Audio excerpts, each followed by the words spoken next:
Good day guys, welcome back to another episode. In today's video, this is going to be a little bit different for me and on the channel. This car was something I did previously on Turtle Wax's Instagram doing a takeover, basically just trying to put some life back into this car. The paint is in really bad condition, so you're going to see a lot of different Turtle Wax products being used. They're very short little clips, just kind of the overall process that I did to try to turn this car around from the state that it is in. It was definitely in very rough shape. Honestly, the paint was in the worst shape of any car that I've ever done before.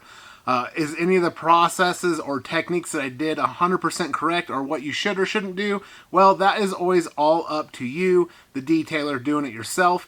This is what the customer's wanting from me, so this is what I was able to do. So please definitely stick around, stay tuned to enjoy this transformation that I was able to do on the paint of this car because it was in such rough shape.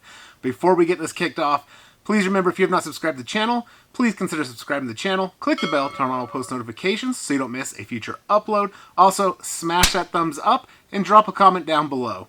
But hopefully you all enjoy this transformation as much as I enjoyed being able to do this and getting this amazing turnaround and making this car's paint look almost, not quite, but almost brand new.